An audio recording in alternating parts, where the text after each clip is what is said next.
Phillies sure didn't suffer a big loss this week.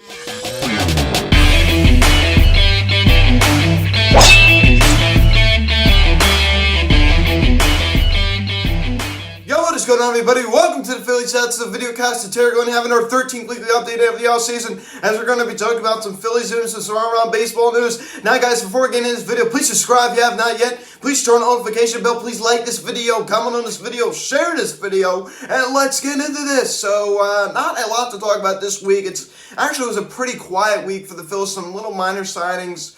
But a big, a lot of news coming out of Major League Baseball, as I talked about in my opening intro to this video, a big loss this week in the baseball community as we mourn the loss of Hank Aaron, one of the best players to ever play the game. He was just truly incredible. We'll get into that a little bit later. I want to open up this video with a bit of a discussion about the Phillies shortstop vacancy. There's been a lot of rumors about maybe Didi Gregorius coming back. I do think that will most likely happen. But another name that's been coming around as a potential suitor is Freddie Galvis, free agent, most recently played with the Cincinnati Reds. He signed that 2-year deal with the Blue Jays, gets traded over to the Reds.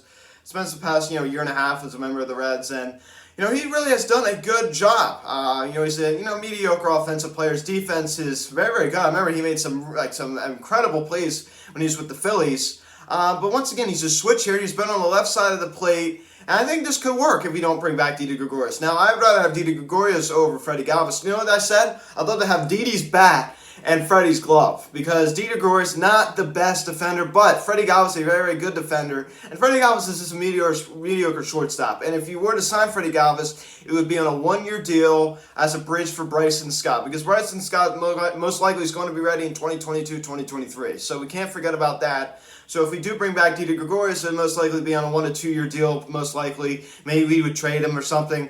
But Freddie Galvis would definitely work on a 1-year deal for a bridge for Bryson Stott. I definitely could see that happening. As I said, he's a switch hitter. I think he'd do a good job here. I mean, he did do a good job here when he was here. Once again, he's only a 250 hitter. He's not incredible. He's not a superstar. He's not an all-star. I mean, he's just a mediocre baseball player. That's it. He'll pop, 10 to 15 home runs a year for it. That 1 year in 2016 hit like 20 home runs. That's pretty rare for a guy like Freddie Galvis. He has some pop in his bat. He's a mediocre shortstop, but that's all right if you have a guy like Bryson Stott coming up in 2022, 2023. So, signing Freddie Galvis, I would not be opposed to at the least. I would not. And once again, getting back to Didi Gregorius, if I were the Phillies, I would bring back Didi. Once again, don't really love his glove, but the offense, I mean, he could just take advantage of that short right-handed porch systems. You saw it at Yankee Stadium. You saw him in short time in 2020. He was hitting all those home runs out the right field. He was just popping them out there. But he definitely took advantage of the the short right field wall. At Citizens Bank Park. So I mean, once again, I'd love to have Didi back on this team. Once again, I'm probably on a, I don't know. I feel like, I don't think Didi wants to take a 1-year deal. I really don't, because, honestly, it's such a strong 2020 season. I think he'd like to get a 2 to 3-year deal. Maybe that's why he's not signing.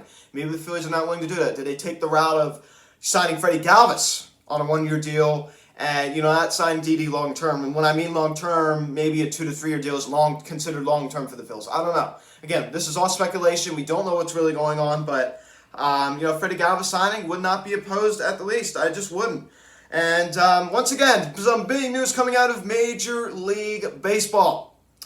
The Toronto Blue Jays signed George Springer. Wow. I mean, I kind of saw this coming. The Blue Jays had some money to spend. I was kind of criticizing them earlier in the offseason. I said, hey, why they don't scare me for JG Muto. I mean, they never really been out, been the kind of team that's going out and spend a lot of money on a free agent. Well, they just went out and signed George Springer. And on a massive 6-year, $150 million contract. Wow. My oh my. 6 years, 150. Wow. And then it was reported, like 12 hours later, that they were in agreement with Michael Brantley on a 3-year contract. And then something happened. The deal either fell through and it was a false report. And then the Houston Astros ended up signing him back. So I don't know if that was all about. And then the Blue Jays were so excited. They're like, hey, we got 2 former Astros in the span of like 12 hours. It was originally reported that George Springer reached an agreement with the Toronto Blue Jays, and then maybe a couple hours later said nope, he signed with the Astros. So it was kind of weird. So Michael Brantley ends up going back to Houston Astros, and that actually happened with Brad Hand, because I made a video like 2 weeks ago talking about how the Phillies signed Archie Bradley, and in the morning I made a video about it, and then eventually it was reported by, I think it was Ken Rosenthal, that the Mets signed Brad Hand, and I said it in my video, and then he got kind of revoked it. He's like, oh, nope, that was a false report. And then of course, my video was out telling, me talking about how the Mets signed Brad Hand, so it just made me look bad. So that is a lesson, ladies and gentlemen, that you never take a report to the bank. There's a lot of false reports out there. You can't, nothing is official. Nothing is official. But this deal with George Springer and the Blue Jays is official. So the Blue Jays definitely getting themselves a nice bat in their outfield. The Blue Jays are going to be good. They've quietly, I saw something the other day, they have quietly assembled a very deep and good lineup in the American League. They just have. And once again, that's a tough division out there in the AL East, but they're definitely making some moves. They're definitely making some noise. But the biggest thing I love about this is this takes out a big name out of the JT Realmuto sweepstakes. The Blue Jays were really the only team that really concerned me. Really concerned me was the Toronto Blue Jays. I'm not scared. I'm not scared. I've heard the Astros name in there. I've heard the Nationals name in there. Well, now the Astros went out and spent some money on Michael Brantley. I don't think JT's going to the Astros. And the Nationals. The Nationals. I mean, give me a break. You think Mike Rizzo's going to go down that route? I don't think so. So once again, it could be a mystery team. Absolutely. And then a report comes out this week talking about how the Atlanta Braves are, quote, circling in on the Realmuto sweepstakes. Anybody that believes this news is ridiculous. Ridiculous. How in the world can you fall for this report? Look who is behind the plate for the Atlanta Braves. Travis d'Arnaud, who put up an amazing 2020 season. He was also great in 2019 after he left the Mets. Are you kidding me? The Braves would spend the money. They have to pay Freddie Freeman. They have to pay Ronald Acuna Jr. They have to pay Ozzie Albies. The Braves are not going to go for this right now. They're even struggling to even re-sign Marcell Ozuna. They want him back. They're struggling to even re-sign him. The Braves are not going to go for this right now. They're just not. And not to mention, unless maybe they had Tyler Flowers as a starting catcher, which they don't. He's the backup. Even to mention, if Tyler Flowers even was the starting catcher, let's say, and they didn't have Travis d'Arnaud, I'd still not be concerned. Because, they're going through some, not money problems. I'm not going to say money problems, but they have to spend some money. They have to get Freddie Freeman back. So, honestly, I don't see it happening. I mean, that is smoke screening at its finest. Good job to JT Realmuto's agent. Jack Fritz, he's going to be coming on here on Tuesday. I'll get to this at the end of the video. I'm super stoked about that. He said Realmuto's agent hard at work this morning. He gets it. My man Jack, he gets it. It's smoke screening, putting out false reports to scare teams, scare their fan bases. This is supposed to scare us for the Phillies to raise their offer. Business. It's called business. That's what it's called. It's called business. So don't fall for this report, ladies and gentlemen. Don't fall for it. This is a false report. It's just a smoke screen. It's a smoke screen put up to scare you. Realmuto is not going to the Braves. I don't think I even have to say that. That is smoke screening at its finest. That's like if you look smoke screening in the dictionary, you will see a picture of Realmuto in a Braves uniform. Because that's what smoke screening is. I mean, really. It's just like everything, it's all being smoke screened here, ladies and gentlemen. You know who's good at smoke screening? Scott Boras. You saw a lot of it when Harper was a free agent 2 years ago. So do not fall for that report. And if the Phillies play their cards right, we will be seeing a Phillies-Realmuto reunion. And once again, can I see the Phillies messing this up? Absolutely. I can see them saying, well, we got it in the bag. No one else is coming in. We're going to sit on our offer. Mystery King comes in. Whoop. Offers more money. Deal done. So the Phillies need to play their cards carefully. But it's all in alignment. Everything is put in place for a Realmuto Phillies reunion, ladies and gentlemen. Everything, in my opinion, from what I see, I think we're getting Didi back as well. Didi and JT coming back to the Phillies. The center field position, we don't have the money. We just don't have the money. So it's in the Phillies' hands. You see they raised their offer to like 110. Like 5 years, 110. That's apparently what they raised their offer to. It was originally at like 5 years, 100. And people were saying, Luke, why is he not signing? Why is he not signing? Well, he's waiting out the market. He's trying to wait for a mystery team to come in.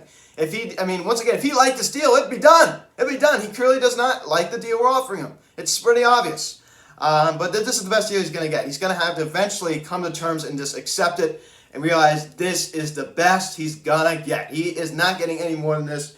So, for JT, if you happen to be watching this video, which I don't think you are, I wish you would, you're not going to get any more than 5 years, 110. You're just not. You're just not. That's it. I think Realmuto is going back to the Phillies. I just do. I think JT, he's coming back.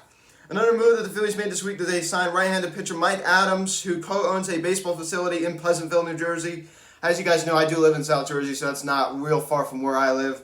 But his dream had finally come true. And he actually shouted, because I posted, and he reposted my post on his story. So I'd like to thank Mike for that. And actually one of his, I don't know if it was one of his guys that he coached, he DM'd me, he said, can you please post about my coach Mike Adams signing with the Phillies? I said, absolutely, I'll do it. So congratulations. And this week I celebrated a very, very big milestone. I celebrated the 2-year anniversary of Phillies Hot Stove. I officially launched Phillies Hot Stove, 2 years ago in January, it was 2 years, January 21st. I started this, it was just an idea, and it was building up for years prior to me starting it. I always had hopes and dreams about it. I listened to a guy named T.O. Sports Talk, who I believe is still on YouTube, from Toronto, talked about the Toronto Blue Jays, and I believe, covered, basketball, NHL as well. I even watched Sports Talk with Bros, Hunter Brody. He was a guy who's on here, covers the Philadelphia sports. He's a 4for4 guy. Go and check him out. He's a good guy. He helped me get this microphone. But I even watched him, and those guys really encouraged me to do what I do, and they really helped me get motivation and help me be inspired to do this. And it wasn't for them, I don't know if I'd be doing this right now. But once again, I wanted to express my love for the sport of baseball and for the Phillies. And a lot of you if you go back and look at my old videos, I have an old video from 2018. I think it was on August 10th. And this original channel name was MLB News. I was supposed to be an all MLB analyst. It was not just supposed to be Phillies. I actually kind of started up a little gig in August of 2018 talking about all MLB news. So that's when I kind of started my little podcasting career. My little broadcasting career, as I should say. But I expanded my operation with Harper Fanatics. I expanded it with this show, Phillies House of Videocast. It's really grown into something really special. I'd like to thank each and every one of you for that. I really have enjoyed it. It's been a really, really fun ride, so I'd like to thank you. I really would like to thank you. 2 years and many, many more to come. Cheers to many, many more. I can't believe it's been 2 years. It's incredible. Over 2 years now since it was on the 21st. We did lose a big name this week, in the baseball community. Hank Aaron, one of the best players to ever put on a uniform, passed us away at the age of 86. So I'd like to thank, send my deepest condolences to the, the Aaron family during this difficult time. 86 years old, Hank Aaron, and the National League Baseball Hall of Fame recognizes Hank Aaron as the true home run king. And for me, I also recognize Hank Aaron as the true home run king. He, in my opinion, Barry Bonds cheated cheating the books for years. There's photographs, showing evidence of him using steroids. There's art. Look at a picture of when he's with the Pirates, and look at him when he's with the Giants. Small, huge. It's so obvious.